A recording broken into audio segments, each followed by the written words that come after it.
Hello everybody, welcome to Cheri Voyage. Today we're going to be going over some new pieces by Gucci. So as always, I jump right into the swatches, then I go into a mini review so that you guys get an idea of what I thought about the product and would I buy it again. And let's go ahead now and jump in. Here we have the Gucci Firming Serum. It's a lightweight lotion texture. I like to put it on one section of my face at a time to really warm up the product and blend it into the skin. I will say that I noticed quite a strong fragrance smell of roses, and unfortunately it dried down to kind of a powdery finish. Next we have the Natural Finish Foundation. Now this had a lightweight texture when I put it on, and the color I got unfortunately was a bit too light for my skin, but we added some blush at the end to kind of bring it together. So I will say right away that I noticed that the texture was a bit chalky, and it felt a bit rubbery as well, which I will get into in the review with you guys. Okay, let's go ahead now and jump into the review on my thoughts about these two products. We're gonna go ahead and start with the Natural Finish Foundation. It retails for $68. So I'm gonna read you just a brief snippet of what it says about the product online over here so that you guys get an idea of what they're claiming the product does. It says that it is a soft focus powder technology to transform texture for effortless and precise application. Comfortable, lightweight, and completely buildable. It could be a barely there finish or a subtle full coverage foundation. It does say it has some glycerin to help with hydration in the skin. And I will tell you guys right away that this was a not so great foundation for me. I'm not saying it's bad. I'm just not saying it's great. It is not something that I will purchase again. So I will tell you why right away is it's settling in my pores, settling around the marionette lines on the side of my mouth, settled into the nose, creases around the edges, and I just was not thrilled with it. So of course, being curious, I looked at the ingredients, and on the back, the first ingredient is aqua or water, and the second is dimethicone. And I was really shocked and bummed to find dimethicone as the second ingredient.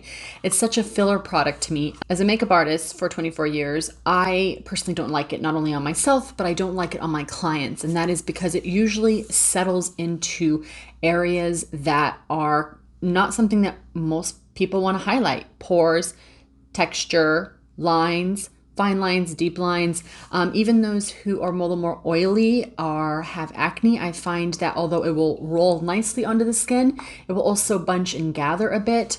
I'm not saying that this particular product has done that so far, but I definitely am not a fan of dimethicone products. A little bit towards the end of the ingredient list is fine, but it's right at the top. It's the second ingredient in the list. But when I put it on, I instantly was like, oh no, it has dimethicone or something that feels very just uncomfortable on my face. It's very rubbery, kind of a waxy feel to it, and you can feel it.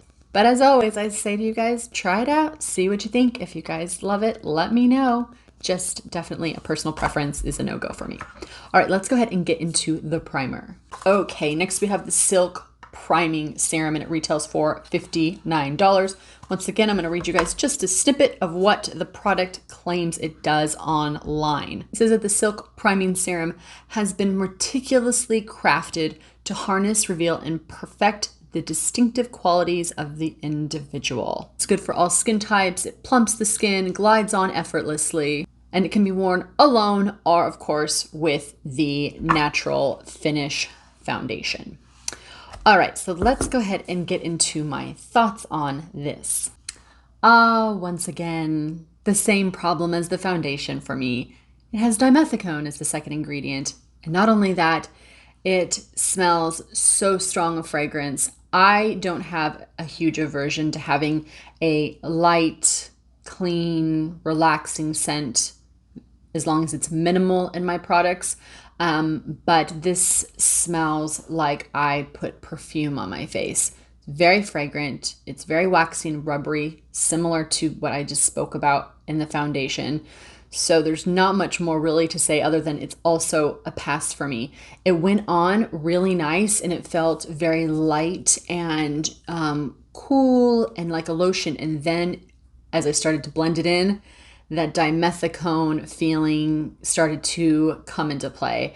And then it turned into a powder. And as soon as that soft powder dimethicone texture laid across my face, it just enhanced my pores. It just settled right down. So it went on beautifully and then settled down to something that made my skin look worse. So it's another pass for me. Unfortunately, you guys, this is probably gonna be the most simple video that I've done because it's really straightforward for me personally. 2 products, although beautifully packaged and not bad, just not great, are a pass for me, and that is because such a high concentration of dimethicones. So too much fragrance and dimethicone in the primer, and this is just too much dimethicone in general.